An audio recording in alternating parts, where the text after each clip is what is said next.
A vida de um servo na Europa medieval. Entre a realidade e o mito. A Europa medieval, frequentemente idealizada em romances e filmes, evoca imagens de castelos imponentes, cavaleiros corajosos e feitos gloriosos. No entanto, essa imagem romântica esconde uma realidade dura para a maioria da população, os servos. Longe de serem os heróis da história, esses camponeses viviam uma existência sombria e implacável. Amarrados à terra que cultivavam, sem liberdade, e presos em um ciclo interminável de pobreza e sofrimento, os servos eram a espinha dorsal da sociedade feudal, mas suas vidas eram marcadas pela desesperança. Do trabalho forçado nos campos à desnutrição, violência e restrições sociais que os impediam de acessar qualquer forma de liberdade, os servos viviam sob um regime brutal que os mantinha à margem de qualquer progresso ou melhoria. Através dessa análise, vamos descobrir não apenas as dificuldades que enfrentavam, mas também as causas profundas da desigualdade social que definia a Europa medieval. Como era a vida dos servos na Idade Média? A condição dos servos na Europa medieval, amarrados à terra e ao seu destino. Os servos medievais viviam em um estado de total dependência, essencialmente amarrados à terra que trabalhavam. Embora não fossem escravos no sentido estrito da palavra, sua liberdade era tão limitada que a distinção se tornava quase irrelevante. Em latim, eram conhecidos como servi, um termo que refletia sua posição subordinada na estrutura social feudal. Esse status não só restringia seus movimentos, mas também os impedia de desfrutar dos direitos e liberdades que os homens livres consideravam fundamentais. Uma das características mais cruéis do sistema feudal era a herança do status de servidão. Os filhos dos servos também nasciam amarrados à terra de seus pais, perpetuando um ciclo de pobreza e subjugação que parecia não ter fim. Sem a possibilidade de mudar seu destino, os servos estavam condenados a viver e morrer nas mesmas condições miseráveis em que nasceram. Essa herança da servidão garantia que a hierarquia social permanecesse intacta, com os servos sempre na base da pirâmide social. Uma das restrições mais severas enfrentadas pelos servos era a proibição de deixar a terra de seu senhor sem permissão. Essa falta de mobilidade os impedia de procurar trabalho ou melhores oportunidades em outro lugar. Eles eram completamente subordinados à vontade de seus senhores, que podiam exigir que trabalhassem mais horas ou impusessem tarefas adicionais sem qualquer forma de compensação justa. O controle sobre suas vidas era absoluto, pois os servos não tinham representação política ou voz legal. Na Inglaterra, os servos eram conhecidos como vilões, e sua situação era regulada pelo que se conhecia como direito senhorial.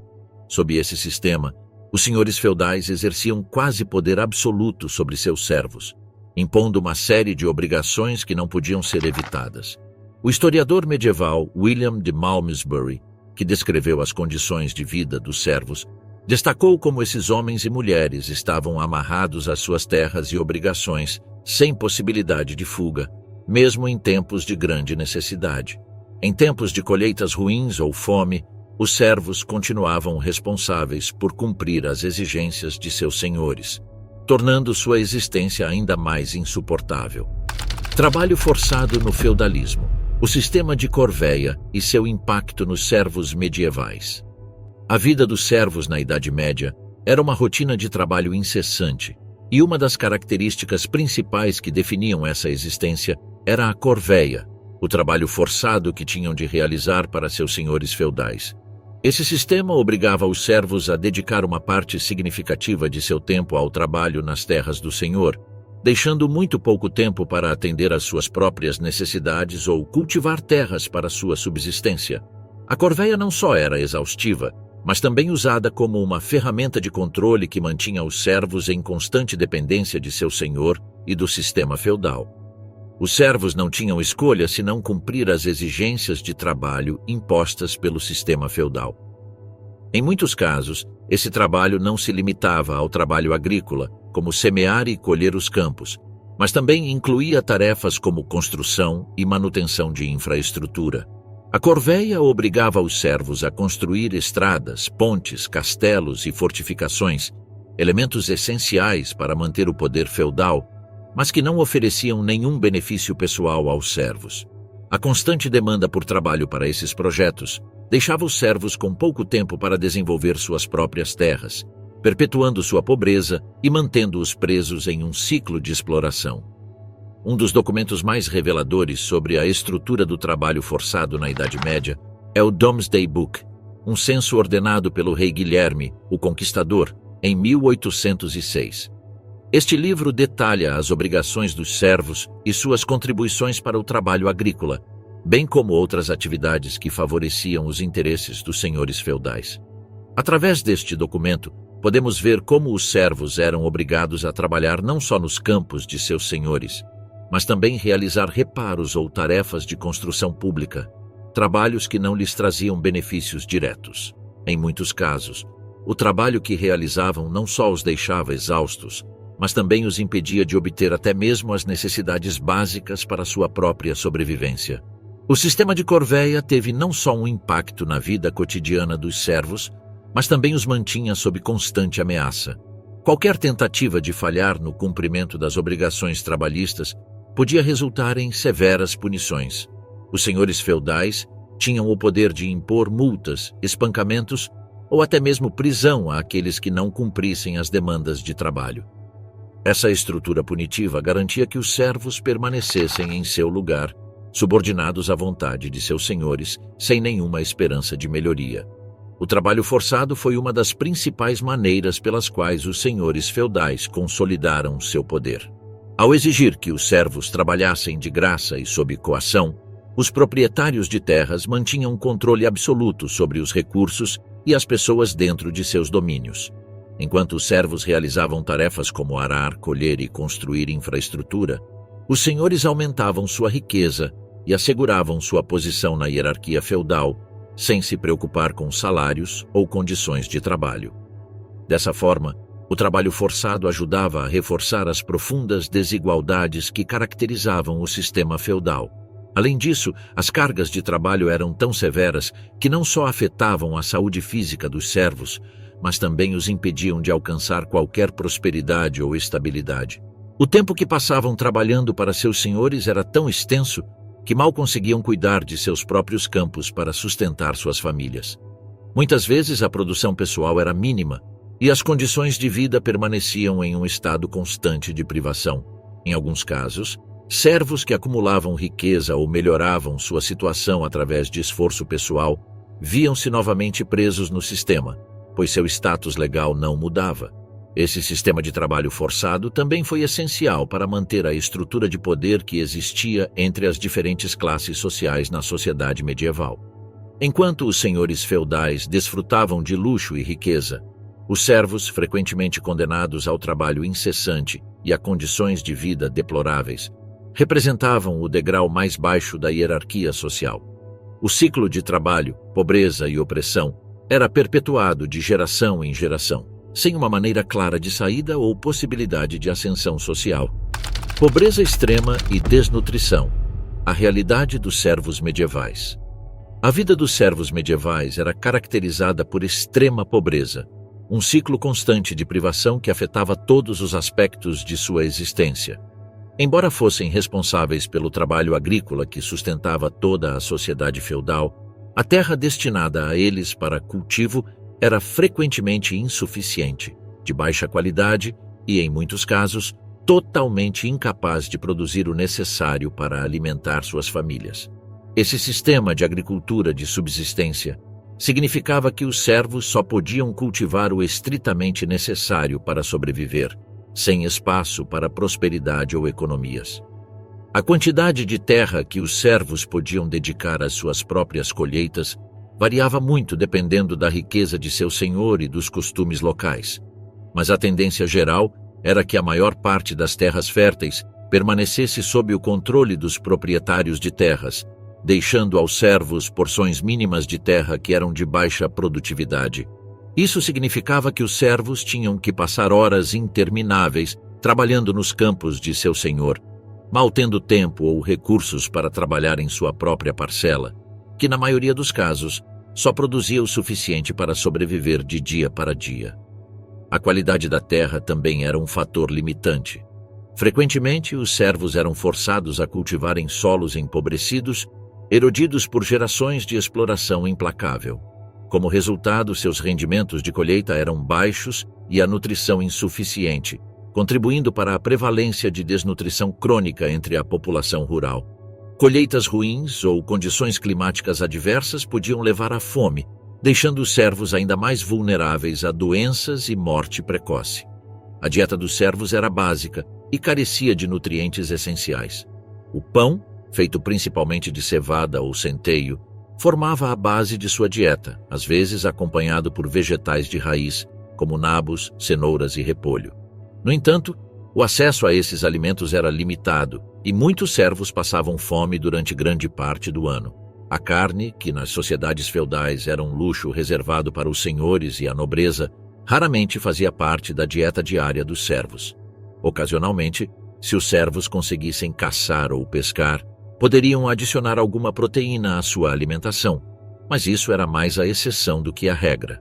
O cronista Gerald de Gales, no século XII, descreveu tristemente a miséria dos camponeses galeses, que lutavam para sobreviver com os recursos escassos que a terra lhes fornecia. Em seu relato, ele destacou a baixa produção agrícola e como as famílias de camponeses eram quase totalmente dependentes do que conseguiam cultivar, sem oportunidade de adquirir alimentos adicionais. Relatos dessa época mostram como os servos viviam em um estado constante de dificuldades, sempre esperançosos por uma colheita melhor, mas com a ameaça de escassez de alimentos pairando sobre suas vidas, como uma sombra constante. A extrema pobreza dos servos estava intrinsecamente ligada à desnutrição crônica. A falta de acesso a uma dieta equilibrada tinha efeitos devastadores em sua saúde. Doenças como escorbuto, tuberculose e várias infecções eram comuns, já que os servos careciam dos nutrientes essenciais para fortalecer seus sistemas imunológicos. O cansaço físico devido ao trabalho forçado, combinado com a alimentação insuficiente, esgotava ainda mais sua resistência e expectativa de vida. Além disso, a desnutrição dos servos não só afetava os adultos, mas também tinha sérias consequências para as crianças. A falta de nutrição adequada durante os primeiros anos de vida causava deficiências no crescimento, enfraquecia o desenvolvimento cognitivo e reduzia a expectativa de vida da população camponesa. Epidemias que atingiam as vilas, como a peste ou cólera, frequentemente causavam taxas de mortalidade muito mais altas entre os servos do que entre a nobreza, devido às suas deploráveis condições de vida e à falta de cuidados médicos. Alto risco de doenças e lesões. A fragilidade dos servos medievais. A vida dos servos medievais era marcada por uma constante ameaça de doenças e lesões, que se somavam à pobreza e à exploração laboral que eles suportavam. Esses riscos não só pioravam a qualidade de vida dos camponeses, mas também reduziam significativamente sua expectativa de vida. A higiene precária, a extrema pobreza e as condições de trabalho insalubres criavam um ambiente ideal para a propagação de doenças e acidentes de trabalho. Os servos viviam em cabanas rudimentares, pequenas e geralmente compartilhadas com animais. Embora essa prática ajudasse a manter o calor no inverno, também contribuía para a propagação de doenças respiratórias. Os animais, juntamente com os seres humanos, compartilhavam o mesmo espaço, criando um ambiente insalubre, cheio de sujeira, umidade e maus odores. A falta de ventilação adequada promovia a proliferação de bactérias e fungos, resultando em doenças respiratórias como pneumonia e tuberculose, que eram comuns entre os camponeses. As condições insalubres também facilitavam a propagação de parasitas e doenças gastrointestinais. A água potável era escassa e frequentemente contaminada, levando a surtos de disenteria e febre tifoide. Ferimentos e cortes, resultantes do trabalho manual nos campos ou da construção de infraestruturas, eram outra fonte comum de infecções. Sem acesso a cuidados médicos e com recursos limitados, essas lesões facilmente se tornavam problemas de saúde graves. Trabalhar nos campos era fisicamente exaustivo e perigoso. Os servos estavam constantemente expostos a acidentes com ferramentas agrícolas, como arados, foices e pás. Sem nenhuma forma de proteção, os servos frequentemente sofriam cortes, contusões e fraturas. Trabalhar com animais também apresentava risco de lesões, já que os animais nem sempre eram dóceis e podiam causar acidentes graves. A falta de cuidados médicos adequados agravava as consequências das lesões. Mesmo ferimentos menores podiam se transformar em infecções graves que, sem tratamento, levavam à morte. A gangrena, por exemplo, era uma ameaça constante, pois os ferimentos não eram devidamente limpos e não havia antibióticos para tratar as infecções. Fraturas ósseas, que hoje poderiam ser tratadas com gesso e medicamentos, muitas vezes resultavam em mutilação permanente ou morte devido a infecções não tratadas na Idade Média. Violência e abuso. O controle implacável. Sobre os servos. A violência era constante na vida dos servos medievais, usada não só como meio de punição, mas também como forma de consolidar e manter o poder absoluto dos senhores feudais. Em um sistema onde os servos eram considerados propriedade da terra, qualquer tentativa de desafio ou desobediência era severamente punida. As táticas de controle incluíam brutalidade física, que era tanto comum quanto aceita na sociedade medieval. O sistema de justiça senhorial concedia aos senhores feudais o direito de impor punições severas aos servos em seus domínios, sem a necessidade de intervenção de autoridades superiores. Esse sistema garantiu que os servos vivessem sob a constante ameaça de retaliação física. As punições mais comuns incluíam espancamentos, açoites, mutilações e até execuções públicas, que serviam tanto como meio de controle social, quanto como aviso para aqueles que pudessem considerar desafiar a ordem estabelecida. Os senhores e seus representantes locais tinham autoridade absoluta sobre o destino dos servos. Se um camponês fosse acusado de roubo ou de falhar em cumprir suas obrigações, a punição era imediata e muitas vezes fatal. Essa violência sistemática contribuiu para o clima de medo que caracterizava a vida na Europa medieval, onde os servos não só estavam sujeitos a duras condições de trabalho, mas também ao abuso constante daqueles que os governavam. Uma das formas mais horríveis de abuso de poder era a exploração sexual das servas. No imaginário coletivo, o conceito de droit du seigneur ou ius primae noctis é mencionado, uma suposta prerrogativa feudal que concedia aos senhores o direito de reivindicar a primeira noite de casamento com a esposa de um servo. Embora a existência dessa prática seja um tema de debate histórico, sabe-se que a disparidade de poder entre os senhores e os servos criava um ambiente onde o abuso sexual era uma possibilidade real, mesmo que não formalizada. A vulnerabilidade das mulheres no sistema feudal era agravada pela sua dependência econômica e social dos homens, particularmente do senhor feudal. Muitas vezes as servas não tinham meios de se defender contra tais abusos, e o medo de represálias mantinha muitas em silêncio. A história está repleta de relatos de mulheres que, apesar de estarem presas em um ciclo de exploração, não podiam escapar devido às rígidas normas sociais e restrições impostas pelo sistema feudal. O casamento dos servos. Controle total sobre a vida pessoal. Na sociedade feudal medieval, o casamento dos servos não era apenas um ato pessoal, mas uma ferramenta de controle social e econômico. Os senhores feudais, que já detinham quase poder absoluto sobre seus servos, estendiam sua dominância a um dos aspectos mais privados e essenciais da vida humana: os relacionamentos familiares. Para os servos, casar não era apenas uma questão de amor ou desejo, mas uma decisão que precisava cumprir as rígidas regras impostas por seu senhor. Ao contrário das pessoas livres, os servos não podiam se casar sem a permissão explícita de seu senhor feudal. Esse controle não era apenas econômico, mas também social. O senhor não via o casamento como um direito ou uma escolha pessoal, mas como um meio de garantir que as famílias dos servos continuassem a trabalhar suas terras. Assim, a permissão para casar era um privilégio concedido apenas àqueles que não ameaçassem a ordem feudal. Esse sistema de controle refletia a profunda desigualdade do sistema medieval, no qual os servos não tinham poder nem sobre as decisões mais básicas de suas vidas. A autonomia pessoal era anulada pela rígida hierarquia, onde o senhor decidia não apenas o trabalho, mas também quem poderia formar uma família. Além da permissão, os servos precisavam pagar uma taxa, conhecida como merché, para obter a aprovação do senhor para se casar. Este imposto econômico representava um fardo adicional que muitos servos não podiam arcar. O valor do merchê variava dependendo da propriedade e da riqueza do senhor, mas geralmente era uma quantia significativa que os servos tinham que pagar simplesmente pelo direito de formar uma família. Este pagamento não só limitava a liberdade dos servos, mas também impunha um obstáculo econômico ao cumprimento de um dos desejos mais humanos: o desejo de se casar.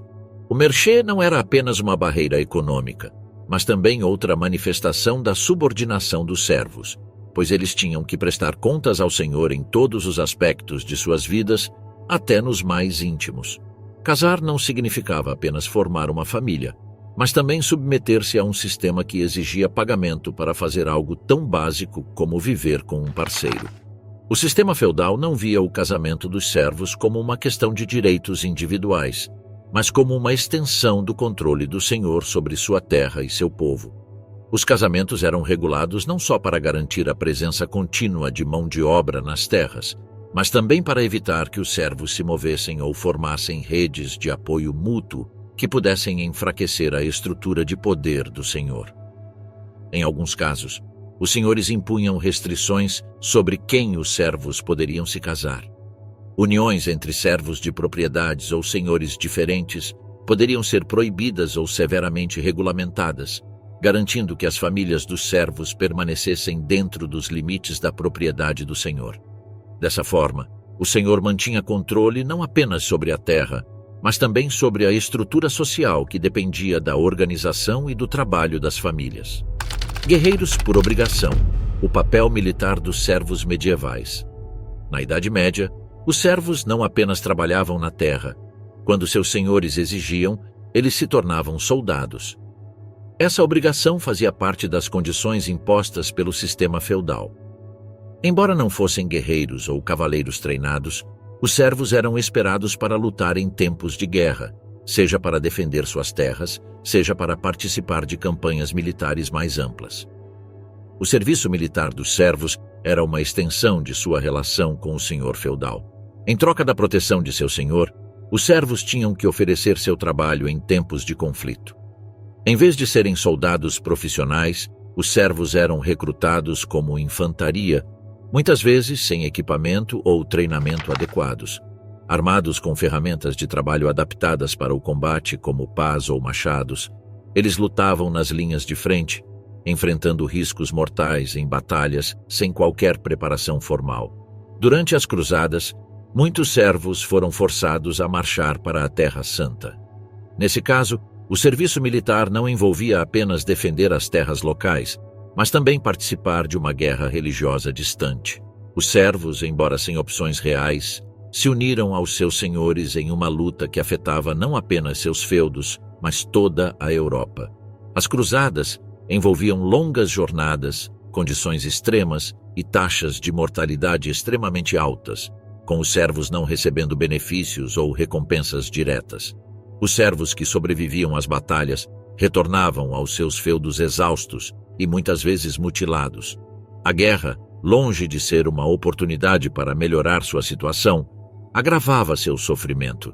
A escassez de mão de obra devido à morte de muitos servos frequentemente resultava em maiores exigências de trabalho dos sobreviventes. Para eles, a guerra apenas adicionava a opressão de uma vida já marcada pela pobreza e trabalho forçado. O papel dos servos como guerreiros não era algo que escolhiam, mas uma imposição do sistema feudal. Eles eram levados à guerra como uma extensão de sua servidão, sem opção de recusar o chamado de seu senhor. Embora, em muitos casos, não tivessem oportunidade de escapar dessas obrigações, sua participação nas batalhas medievais reflete a constante exploração que caracterizava sua existência. A peste negra e seu impacto na sociedade medieval, além da guerra. A peste negra que devastou a Europa entre 1347 e 1351 deixou uma marca indelével em todos os aspectos da sociedade medieval. No entanto, seu impacto não se limitou à mortalidade em massa, mas também alterou profundamente as estruturas sociais e econômicas, incluindo o sistema feudal e as capacidades militares da época. Enquanto os exércitos e cavaleiros lutavam no campo de batalha, A peste minava a própria fundação sobre a qual essas estruturas estavam baseadas. Os servos, que formavam a espinha dorsal da economia medieval, foram os mais afetados pela peste negra. Em muitos casos, as populações camponesas foram dizimadas, deixando vastas extensões de terra abandonadas e sem cultivo. Os senhores feudais, que dependiam dos servos para trabalhar suas terras, viram sua força de trabalho drasticamente reduzida. Esse colapso na produção agrícola levou à escassez de alimentos, aumentando a pobreza e o desespero entre os sobreviventes. A mortalidade em massa também causou uma escassez de soldados. Muitos dos homens que seriam recrutados para lutar nas guerras, como a Guerra dos 100 Anos, morreram devido à peste ou estavam tão enfraquecidos que não podiam se juntar à luta. Isso afetou as estratégias militares, pois os exércitos precisaram contar com uma força de trabalho e capacidade militar muito menores. À medida que cavaleiros e a nobreza sucumbiam à peste, a dinâmica militar mudou. A necessidade de infantaria cresceu, já que as baixas entre os cavaleiros e homens de armas pesadamente armados foram significativas. Os exércitos começaram a depender mais de arqueiros e tropas mais leves. Embora o uso de cavaleiros com armaduras pesadas tenha permanecido essencial, as táticas militares começaram a se adaptar, favorecendo forças que pudessem se mover mais rapidamente e de forma mais flexível. O arco longo, como o famoso longbow inglês, se tornou uma arma crucial em batalhas como Agincourt, onde os arqueiros desempenharam um papel decisivo na destruição das formações de cavaleiros pesadamente armados. As condições para os soldados no campo de batalha tornaram-se ainda mais difíceis durante e após a epidemia. Doenças, falta de recursos e a escassez de soldados treinados complicaram ainda mais as campanhas. Os senhores feudais, que antes conseguiam recrutar exércitos maiores e mais bem preparados, agora enfrentavam a dura realidade de que a guerra não era apenas travada no campo de batalha, mas também contra uma epidemia implacável.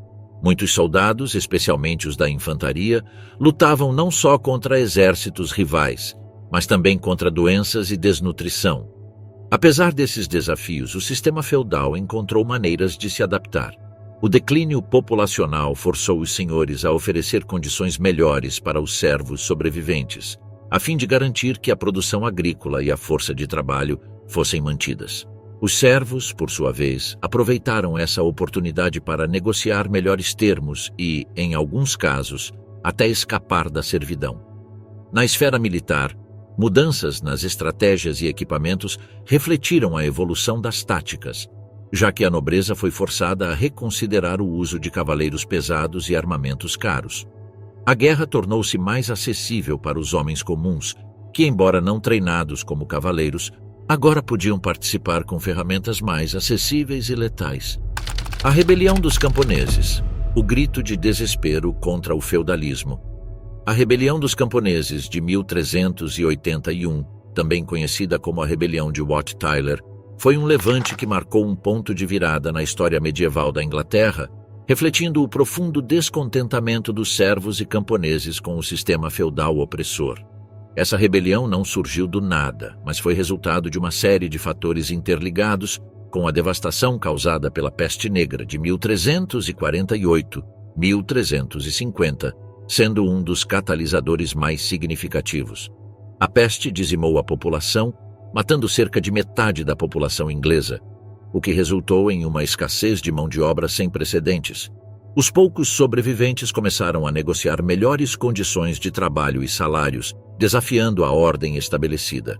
No entanto, os senhores feudais e a aristocracia, lutando para manter suas vastas propriedades e recursos, responderam com uma série de leis restritivas, como o Estatuto dos Trabalhadores de 1351, que visava congelar os salários e restringir a mobilidade dos camponeses.